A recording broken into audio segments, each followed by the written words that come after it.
see, the screen is totally fine, but if I connect that coin mech to power, this is what happens. All I did was connect it to power. Now I can unplug the coin mech with no issue. It should all be good, so we're gonna give it a try here again.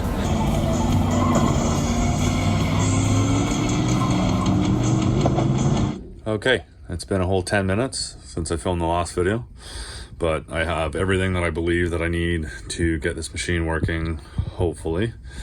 I'm just here now. I got all my lights and everything. I'm gonna carry it inside and I will try and show you as much as I can, but I don't have the tripod with me and whatnot. So I'll show you what the problem is. I'll explain what I believe is causing the problem, and then I'll Mickey Mouse something together to see if it's still a problem with what I've done, and then if it's not a problem, then I'll put in something that's a lot more permanent and probably won't look the greatest, but as long as it works, I don't really care.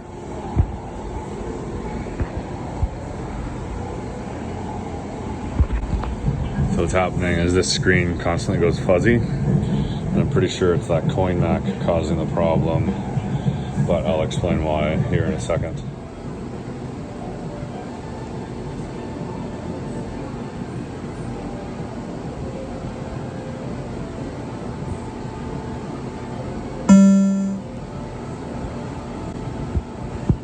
As you can see, the screen is totally fine, but if I connect that coin mech to power, this is what happens. And all I did was connect it to power, and if I take the wire off of that one and connect it again, it doesn't do it. So okay, I have a theory that I don't know if it's right or not, but because of the way this works, I think that the wire might have been cut when I was originally testing it. So what I'm going to do is I'm going to push this wire back into this connection, reconnect it, shut off the machine, turn the machine back on, and see how it goes.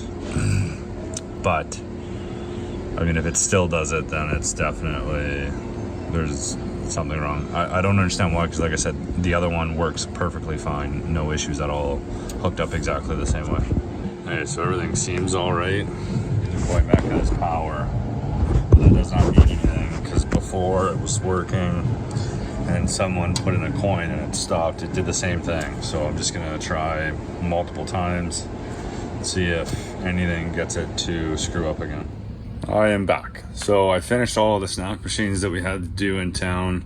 I figured I wouldn't keep filling them and everything. It would just be a really long, monotonous video of the same thing over and over again.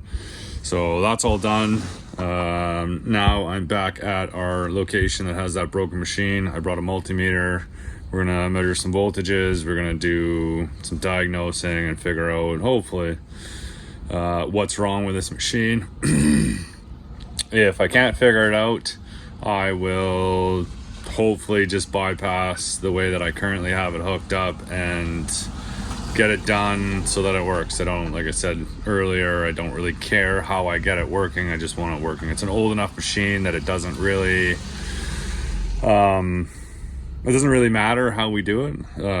It's from like 1995 or something, so we just got to get it working and get it going. The location does really good with this machine, so yeah, just got to keep it working. So I just got a call from our shipping company. They're going to deliver the 2 new games that we got, the 2-minute drills. So I only have about 20 minutes to try and fix this. If not, I'm gonna have to come back because they're gonna show up at the house, and I need to be there to let them into the garage and help them move it and everything like that. So I'm gonna try and figure this out here quickly, but I don't think I'm gonna get it. So I'm 99% sure I figured out what the problem is. I had to put in a different power supply a little while ago, and it didn't come wired properly, so I had to splice in, it didn't come with the right connector on it, so I had to put on a new connector. And then when I put it in, I either forgot to adjust it, or this power supply is getting weak already, which would be annoying, or whatever. But when I measured it with a multimeter, the 12 volt probe only had 11.2 volts on it, which is a problem because that means the whole 5 volt side is low and everything else is low as well. So all I did was, if you adjust the 5 volt side up, it brings up your 12 volt voltage as well. And now you can see I have 12.5 volts instead of the 11.2. And now if I unplug the coin mech and plug it back in, it doesn't have the same problem as before. So what I think was happening was every once in a while the voltage on the machine would just drop just below the threshold of what's required to run the machine,